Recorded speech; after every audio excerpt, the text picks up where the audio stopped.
Hello, this is video 2 in our series for new adjuncts joining Cedar Crest College. In this video, we'll cover some fundamental teaching expectations about being in the classroom, academic policies to know, and administrative matters. First off, I just want to welcome you to the Cedar Crest College faculty. We're really just grateful for you to be joining our faculty and bringing your expertise, your knowledge, and all of your wisdom to working with our students.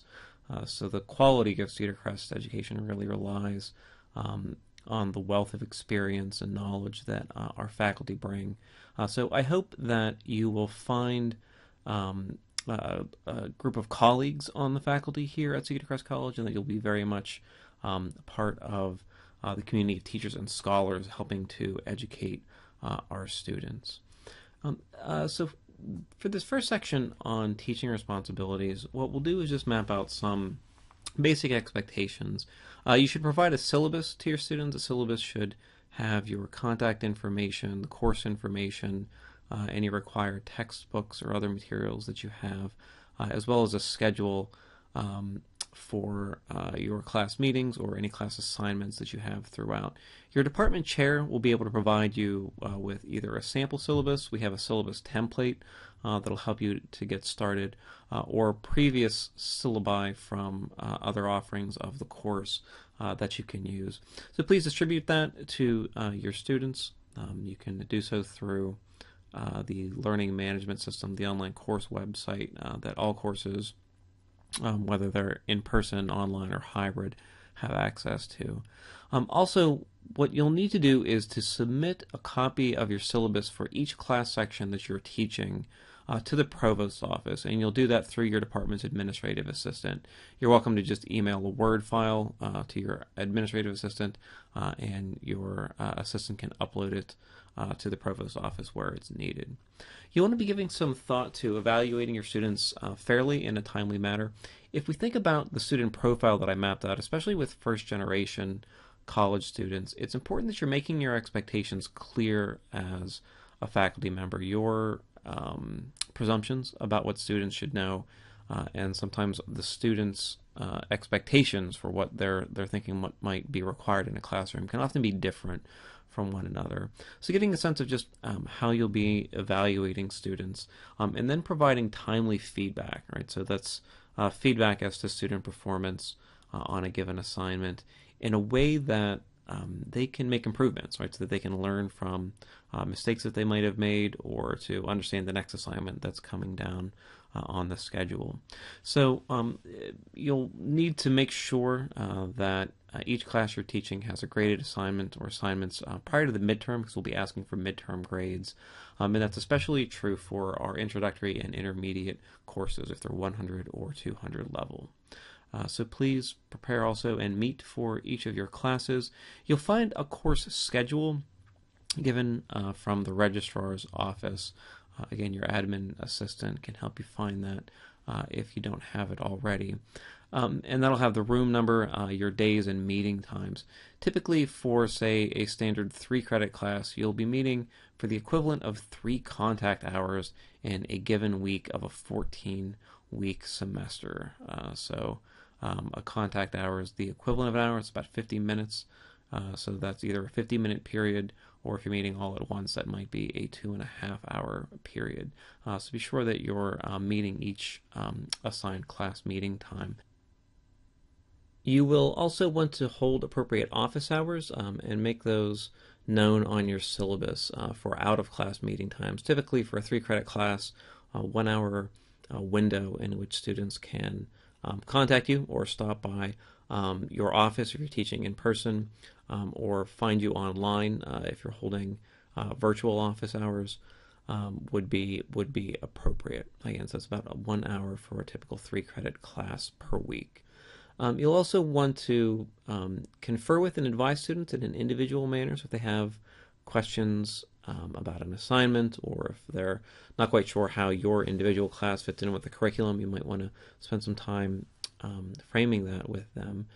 You'll also need to, at various points of the semester, submit rosters and just verify attendance that is in your class. So that'll be within the first 2 weeks, and then typically throughout the semester, what you want to be doing is tracking any student that stops attending. That's important, especially for student success. We want to know when students have stopped attending a class, and if that's happening in multiple classes, we will often intervene with the student as soon as we know that.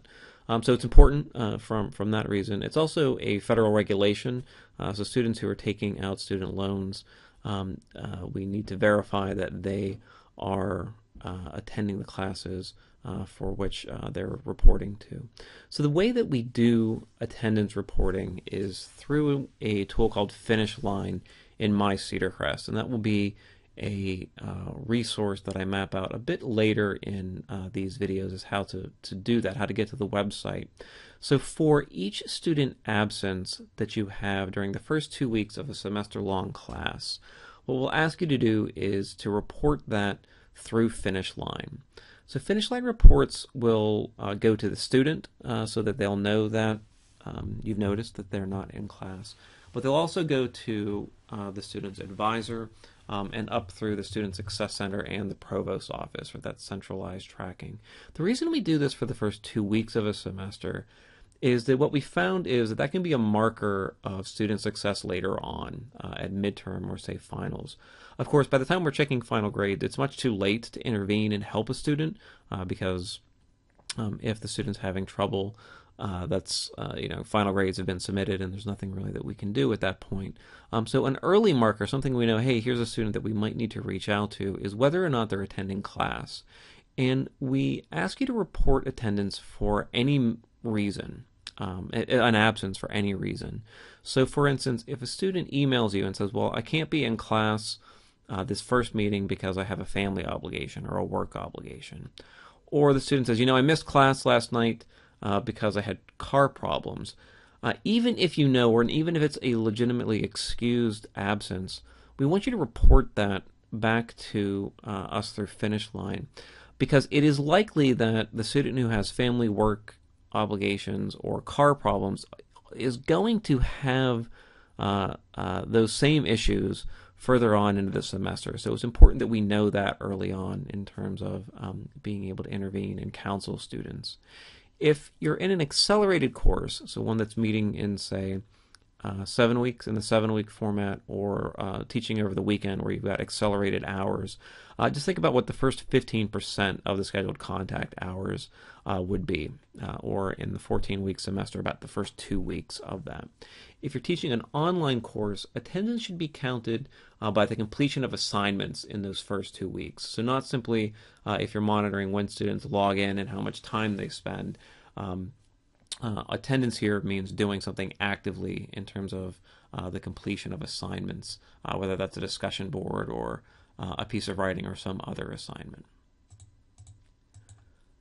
As we move on to academic policies, I'll be giving a brief overview of the academic policies that are found in our faculty handbook, and that's specifically Book 4, which governs undergraduate courses here at Cedar Crest College, or Book 7 of the faculty handbook governs graduate course policies.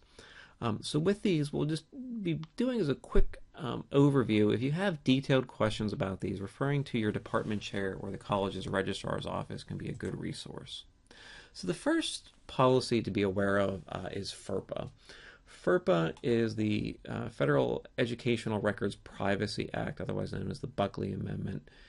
If we're familiar with HIPAA and the privacy regulations around patient records in healthcare, FERPA is the equivalent of that in higher education at colleges and universities throughout the United States.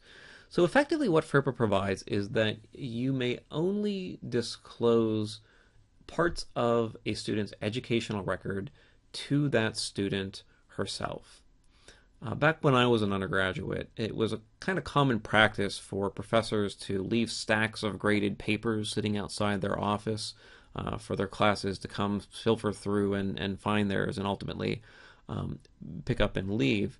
I very much remember a large lecture class of some 300 students, and the way that the teaching assistants got you your grade in that class was they posted your social security number in a printout sheet along the wall along with your grade. So if you could imagine that those things happening today, I think not with identity theft.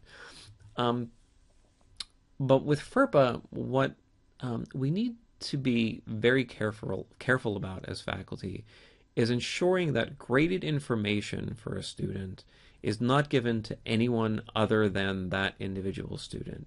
So you may have a student, for instance, who has done particularly well on assignment. It's a FERPA violation to say, hey, student A, you got an A. Do you want to tell us in the class how you did that, or what was your approach? Now you can say to the student, here's a student who did effectively well to the class. Would you mind discussing your assignment? But if you can say the student's grade, that is in and of itself a FERPA violation. So some common other FERPA concerns then are just making sure that when you're sending course information that you're only doing so through Cedar Crest's email or other communication platforms. So that means when you're emailing students, please make sure that you're using your cedarcrestcollege.edu email, and that you're also only sending information to students' Cedar Crest accounts. The reason for that is we can then verify that it is students who have access to those email accounts. If you're sending it to a private email account, something like a Gmail or Yahoo or any of the others that are out there, we don't know who has access to the login information on that other side. So it may be a parent, and parents are not able to know their student graded information or how students are doing in class unless students have signed a waiver. So just please be sure that all communication that you're doing with the class is going through Cedar Crest College communication devices. So that means things, don't text student information, or if someone calls you and says, I'm calling about my daughter and I want to know how she's doing in the class, what we're not able to do is to give specific information about the academic performance of students out over the phone. You should refer any questions that someone has about educational records to the registrar's office, and the registrar's office will review the policy with, say, a parent or someone who may be following up with students. The college also has an honor code, and we follow an honor philosophy. In short, what the honor philosophy states is that the ethics around academic and social behavior is a community value that comes to our learning environment. And it's that students should be able to make individual decisions, but exist within a student body that creates an atmosphere of trust and support. So violations of the honor code then, specifically as it relates to, say, academic matters, can involve things like academic misconduct. We'll ask you to report instances of academic misconduct through our academic misconduct portal on my Cedar Crest. So if there's any violation, things like cheating,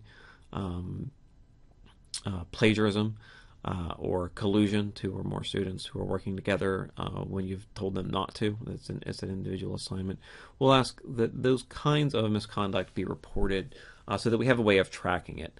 So again, this is a way to intervene with students when students typically get into trouble and they're resorting to those kinds of misconduct, those forms of misconduct. We need to have a record of that so that we can discuss with the student and address the inappropriateness of that behavior.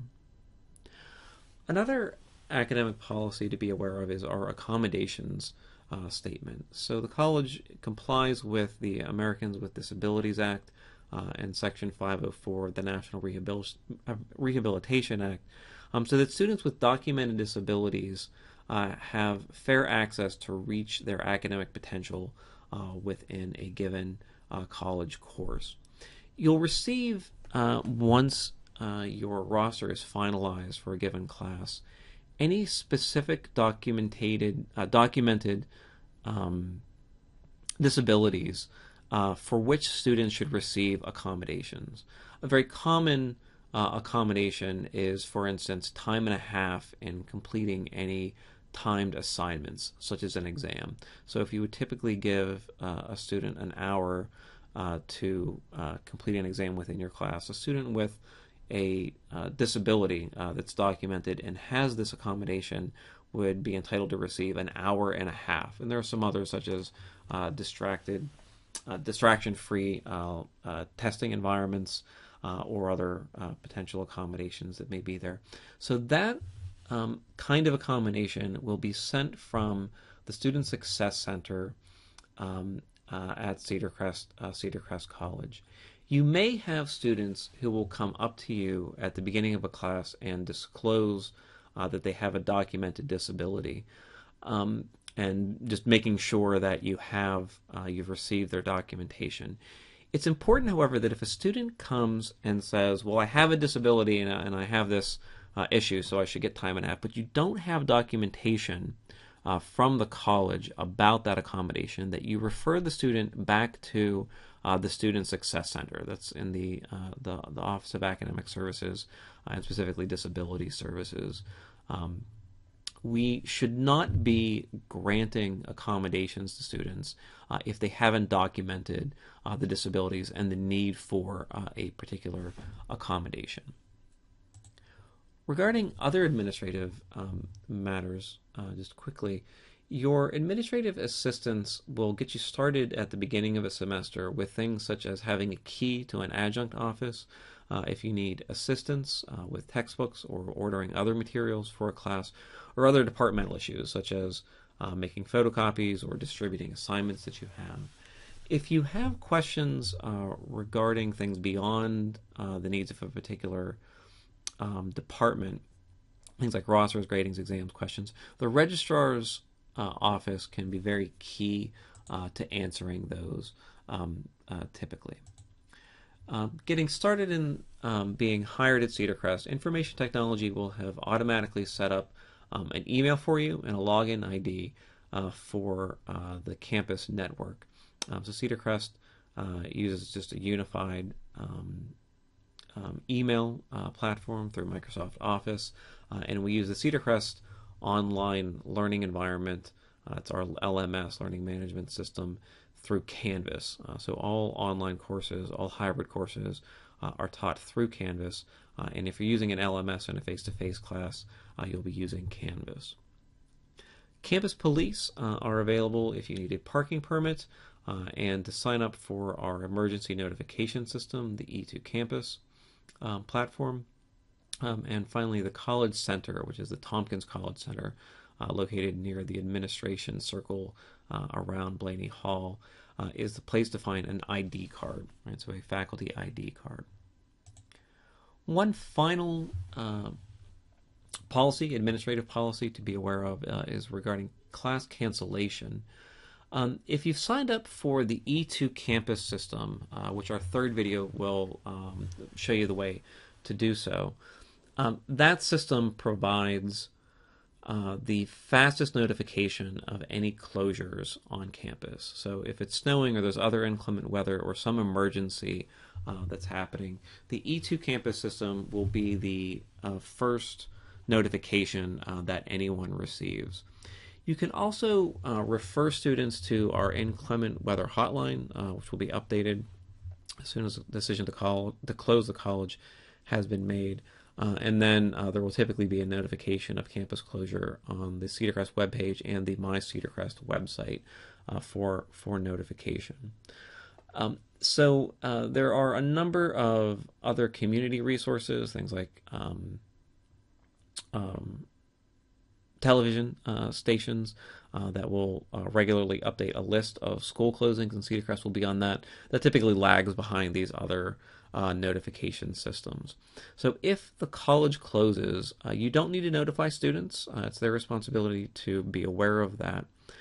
And you don't need to make any independent decision to cancel your class. So if the campus is closed, all classes are automatically canceled in terms of meetings for inclement weather. Occasionally, however, circumstances will come up where you may need to cancel a class on your own if, say, there's a family emergency, or if you're commuting from campus from some distance where the weather might be somewhat more poor than it is here in Allentown. You may decide that you need to cancel your class on your own.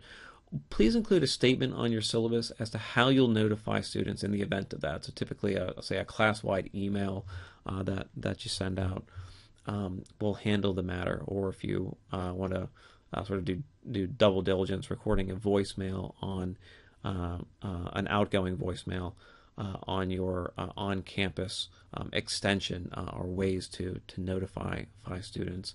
So please just make sure that if you need to cancel class, that you're taking responsibility for notifying the students ahead of time as much as possible, typically at least 2 hours before the class starts. A number of our students are commuters, and they may be driving in from as far as an hour or more away, so giving them 2 hours notice gives them time to catch the alert and also to plan appropriately for not coming to campus. So that's the end of our second video. Please see the third one for campus resources available to you.